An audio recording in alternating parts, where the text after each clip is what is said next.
Students, how are you all? Students, in our previous video, we had studied about the malleability and ductility. So these properties are found in metals, but in case of non-metals, malleability and ductility is absent. Malleability means the property to become in form of thin plates, and ductility means property to become in form of wires. Now next heading is conductivity. You know that metals are good conductors of heat and electricity. This means that metals allow heat and electricity to pass through them easily. If we hold one end of a metallic spoon like aluminium and in hot water you will dip it, then its another end become hot very soon. This is because metals, that means the spoon is made up of metal that conduct the heat, and its another end also appears heat. Example like copper, silver, gold, aluminum, iron, etc. These metals are the good conductors of heat, and silver metal is the best conductor of heat. But in case of non-metals, these are poor conductors of heat and electricity. This means that non-metals don't allow the heat and electricity to pass through them. Let's do it with an experiment that metals carry the, that means the metal conduct the heat and electricity and non-metals don't conduct the electricity. You will prove it with the help of this experiment. The here aim is to study the property of electrical conductivity, and requirement of these things will be there. The procedure: make an electric circuit using the material given below. Now the materials which are given here above, you will use it and make an electric circuit and place the object to be tested for electrical conductivity between the clips and record your observation. So what we will find in observation, so when you use the iron safety pin, so your bulb start to glow, and in case of copper strip, bulb glows. In case of aluminum nail, bulb glows. In case of pencil lead, bulb glows. That means these things conduct the electricity, but toothpick, bulb does not glow. That means it is poor conductor of electricity. A question is also here that this pencil lead, it contains graphite, that is a non-metal, yet bulb glows. That means this graphite is only a non-metal which conduct the electricity. So graphite conduct the electricity.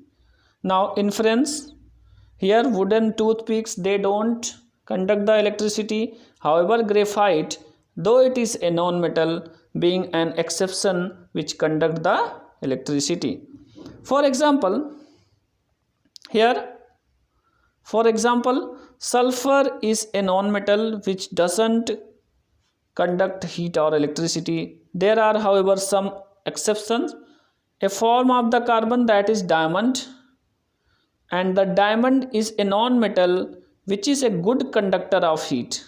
And another form of carbon, graphite, that is a non-metal which is a good conductor of electricity. So diamond is good conductor of heat and graphite is good conductor of electricity. It is very important.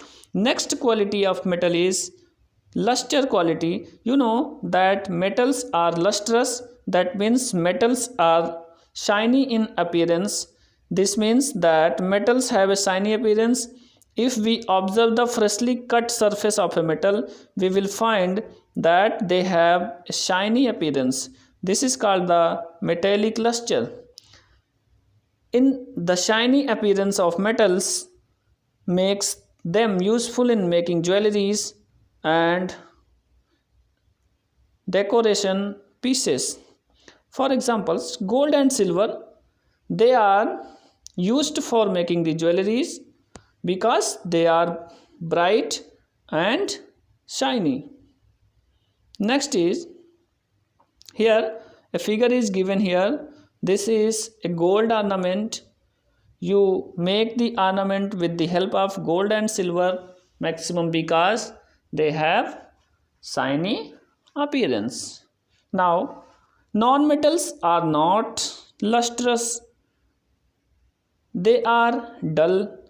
This means non-metals are not shiny, they are dull in appearance. For example, sulfur, phosphorus are solid non-metals which don't have luster. That means they have absence of shine, they are dull in appearance.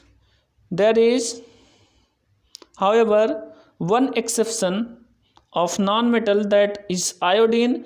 It is a non-metal having luster. So three exceptions you had studied here, that a non-metal diamond, it is good conductor of heat, and a non-metal graphite, that is a good conductor of electricity, and iodine is also a non-metal which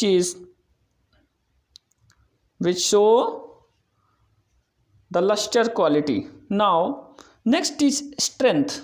Next heading is strength. Here metals are usually strong, they have high tensile strength.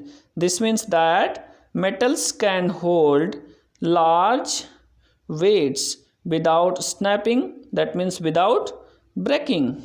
For example, iron metals in form of steel is very strong, having a high tensile strength. Due to this, iron metals are used in the constructions of bridges, buildings, railway lines, machines, vehicles and chains, and in another various uses. Though most of the metals are strong, but some of the metals are not strong. For example, sodium and potassium metals, they are not strong, they have low tensile strength.